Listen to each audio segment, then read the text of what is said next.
Imagine que você está correndo em uma das corridas mais perigosas do mundo. Você já está há horas ao volante, e depois de 1000 km por estradas abertas, com o barulho constante do motor e a concentração no limite, seu corpo começa a cobrar o preço. Você sabe que um erro pode custar sua vida e mesmo assim continua, até que chega uma parada pela qual você se sente grato. Você estaciona sua Ferrari e lá está ela. Entre a multidão, lá está o amor da sua vida. Você se aproxima, a beija e por um instante o cansaço desaparece completamente, você recupera o fôlego, volta para o carro e acelera novamente em busca daquela vitória com a qual tanto sonhou. Minutos depois você está morto.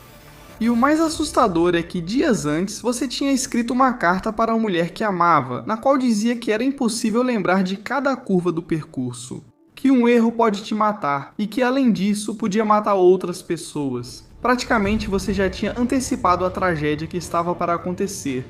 Isso foi o que aconteceu com Alfonso de Portago e hoje vou te contar a história dele, a história de uma das maiores tragédias da história do automobilismo, a história do beijo da morte. E fique até o final, porque o que aconteceu foi muito mais assustador do que você pode imaginar. Alfonso Antônio Vicente Eduardo Ángel Blas, Francisco de Borja Cabeça de Vaca e Leighton.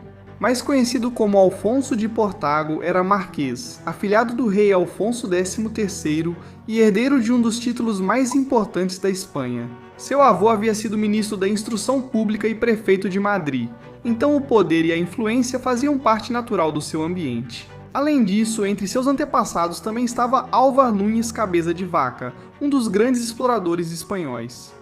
Assim, de certa forma, o risco e o perigo não eram estranhos ao seu sobrenome, algo que seria fundamental ao longo de sua vida. Além disso, seu entorno era respaldado por uma fortuna que girava em torno de 500 milhões de dólares, uma herança que lhe garantia uma vida completamente resolvida. Com esse contexto, o destino parecia claro para ele. Negócios, representação e prestígio. Nada de motores no limite nem corridas de carros.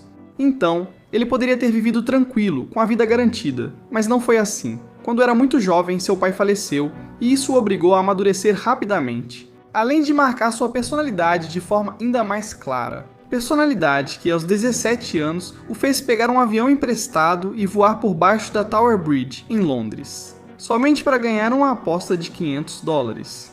Ele não precisava fazer isso, claramente não precisava do dinheiro, simplesmente fez porque podia. A adrenalina, o risco e o perigo eram suas principais motivações. Ele não buscava o caos, buscava dominá-lo.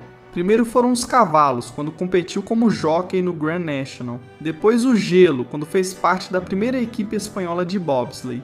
E finalmente as corridas de carros. Por outro lado, a imprensa o via como o aristocrata perfeito, jovem, milionário e sempre rodeado de mulheres, um verdadeiro playboy da sua época. Mas na pista, essa imagem não servia de nada. Lá, o sobrenome não importava, nem seu título, nem mesmo o dinheiro. Só importava o quão rápido ele podia ser. E quando entrou no mundo do automobilismo, fez isso para provar que podia ser o mais rápido de todos. Algo que, somado à sua personalidade, acabaria da pior maneira possível. A chegada de Alfonso de Portago ao automobilismo foi realmente impactante e quebrou todos os esquemas que se tinha sobre ele. Em 1953, conheceu Luigi Chinetti, importador da Ferrari nos Estados Unidos. Chinetti não buscava celebridades, nem títulos, nem sobrenomes conhecidos, mas sim pilotos capazes de sobreviver à carreira pan-americana para correrem ao lado dele. E de Portago foi o escolhido. Mais de 3.000 quilômetros atravessando o México a toda velocidade, em estradas abertas e sem margem para erro. Não era um cenário fácil, mas de Portago mostrou seu valor, e esse foi o palco perfeito para começar a construir um nome no automobilismo. No ano seguinte, correu sozinho os 1000 km de Buenos Aires com sua própria Ferrari, e assim continuou construindo sua trajetória. No total, venceu 6 corridas importantes, entre elas o Tour de France Automobile, o Grande Prêmio de Porto e a Nassau Governors Cup, que venceu 2 vezes. De Portago não estava pagando para competir, ao contrário do que muitos pensaram que seria, ele simplesmente estava competindo, e quando competia, fiel à sua personalidade, nunca fazia nada pela metade. Isso o ajudava a se destacar e conseguir resultados excepcionais, mas também colocava em risco a sua vida e a dos outros. Na verdade, há uma frase dele que o definia perfeitamente. Chega um momento em que o dinheiro te entedia, e até as mulheres já não te satisfazem mais. Nesse momento você descobre uma droga que se torna tudo para você. Essa droga se chama risco. Durante a corrida em Nassau, em 1956, eu estava a 240 km por hora, a poucos centímetros do carro que estava à minha frente. E ambos derraparam quase 180 metros após uma freada inesperada. De Portago saiu em direção à multidão, mas graças à sua habilidade ao volante conseguiu evitar que uma verdadeira tragédia acontecesse. Ele era rápido, sim, mas sempre parecia ir um pouco além do necessário. Entre os entusiastas de carros esportivos, de Portago era conhecido como um homem de dois carros. Devido à grande quantidade de freios queimados, embreagens destruídas, transmissões danificadas e carros arruinados que deixava pelo caminho. Muitas vezes ele precisava de mais de um carro para terminar a corrida. Em 1956, a Ferrari lhe deu 5 grandes prêmios de Fórmula 1 para avaliá-lo. E em Silverstone ele conseguiu um segundo lugar compartilhado, o primeiro pódio de um piloto espanhol na categoria. Ele tinha talento, no entanto, a Ferrari viu o mesmo que todos, com de Portago. Velocidade e risco andavam juntos, e o pódio não resolvia a dúvida se essa troca valia a pena.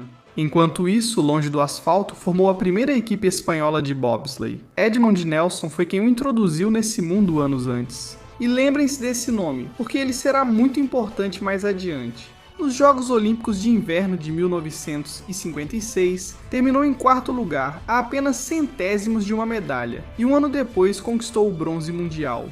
Nesse momento já estava claro que ele não era aristocrata. Buscando experiências para passar o tempo, já que em qualquer terreno onde entrava, de Portago competia e quase sempre estava entre os melhores. Mas o problema continuava sendo o de sempre, ele não era confiável, e isso acabaria marcando sua carreira e sua vida. Mas antes de continuar, se você está gostando deste vídeo, inscreva-se. O feito de subir ao pódio em Silverstone chamou a atenção de todo mundo, mas não foi suficiente para torná-lo piloto oficial. A Ferrari já o havia testado em 5 grandes prêmios, nos quais ele mostrou velocidade, marcou pontos e mesmo assim não foi suficiente. Em Maranello, eles não buscavam apenas talento, mas também segurança. E de Portago não oferecia isso, mas como queria ficar e ser parte fixa da equipe, aceitava qualquer coisa que lhe pedissem. Corridas longas, programas exigentes, condições que nem sempre favoreciam seu estilo. O que fosse, cada vez que ia para a pista era uma prova e ele respondia da melhor forma que sabia. Sempre indo ao limite. Não era do seu estilo administrar nem ser conservador. Pelo contrário, era ser agressivo, arriscar e impor seu próprio recorde. Ele não tirava o pé, não especulava, não administrava, só corria.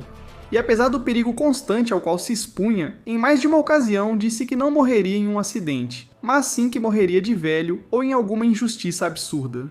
Seu copiloto Edmund Nelson não compartilhava do otimismo e costumava dizer que de Portago não chegaria aos 30, algo que infelizmente não era dramatização. Nelson costumava dizer que toda vez que de Portago voltava de uma corrida, a frente do seu carro voltava amassada, marcada por uma condução sempre no limite, onde o contato era inevitável. De Portago tinha talento, mas também tinha uma maneira de correr que deixava pouca margem. Finalmente, em 1957, chegou a decisão que mudaria a história para sempre, quando o Ferrari o inscreveu em uma das provas mais exigentes do calendário, a Mille Miglia. 1000 km em estradas abertas, um percurso que era impossível memorizar completamente e risco constante. Algo que, a princípio, não o favorecia, mas que logo ficaria claro que esse não era o caso.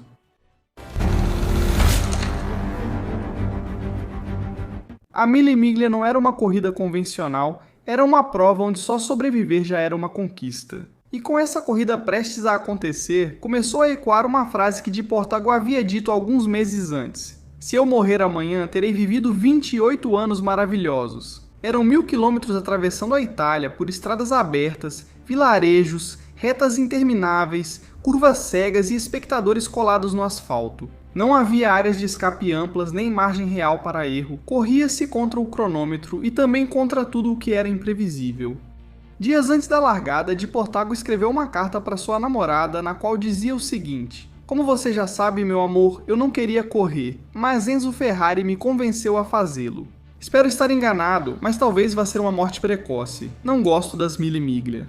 Não importa quanto você treine ou memorize, é quase impossível lembrar todas as curvas da estrada. E o menor erro de pilotagem pode matar 50 pessoas, já que não dá para evitar os espectadores nas ruas. Ainda assim, em 12 de maio de 1957, ele largou com sua Ferrari 335S, um carro brutal, capaz de superar os 300 km por hora, em estradas onde a única barreira era o público. Durante horas, ele se manteve competitivo, mantinha um bom ritmo brigando nas primeiras posições da tabela, quando na metade do caminho cumpriu a promessa. Segundo conta a lenda, que ele fez a sua amada. Ao chegar em Roma, ele daria um longo beijo nela em plena competição e depois continuaria a corrida. Ele se encarregaria de recuperar o tempo perdido pisando no acelerador mais fundo do que nunca. E assim foi. De Portago se aproximou dela, eles se beijaram e foram fotografados. Dessa forma ficou registrado o que posteriormente seria lembrado como o beijo da morte. Mais adiante na corrida, durante uma assistência técnica em Bolonha, os mecânicos da Ferrari avisaram de Portago que ele estava com um pneu muito danificado, talvez por uma batida ou por desgaste, e indicaram que era preciso trocá-lo.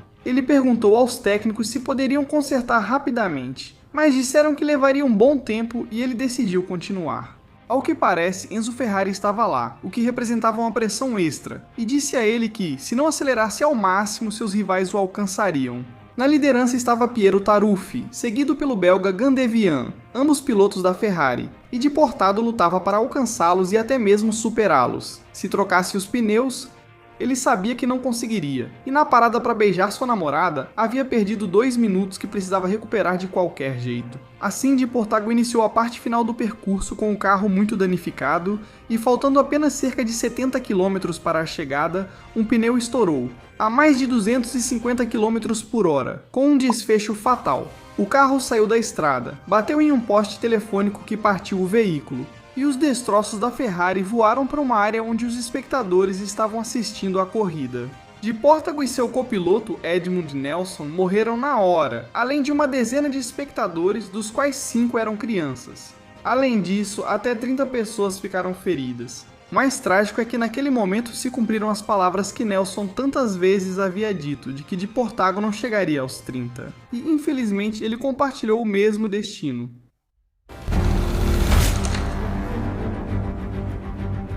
A fotografia rodou o mundo e estampou todas as manchetes. Um piloto saindo do carro, uma atriz no meio da multidão e um beijo antes de voltar a acelerar. A imprensa chamou de o beijo da morte. O acidente não só tirou sua vida, como também marcou o fim de uma era. A Mille Miglia, como era disputada em estradas abertas, nunca mais foi realizada da mesma forma. Alfonso de Portago não foi campeão mundial, não teve uma carreira longa e faleceu com apenas 28 anos. Em sua homenagem, batizaram com seu nome a curva 9 do circuito de Jarama, na Espanha, e outra no circuito olímpico de bobsleigh em St. Moritz. Assim, sua marca ficou no asfalto e no gelo, suas duas paixões. Mas infelizmente, Alfonso de Portago não foi o único piloto que perdeu a vida em um carro, já que tanto o automobilismo quanto a Fórmula 1 nunca deixaram de conviver com o risco. Então assista a este vídeo para conhecer as histórias mais comoventes, impactantes e cruéis que marcaram para sempre a categoria. Para conhecer as mortes mais trágicas da história da Fórmula 1.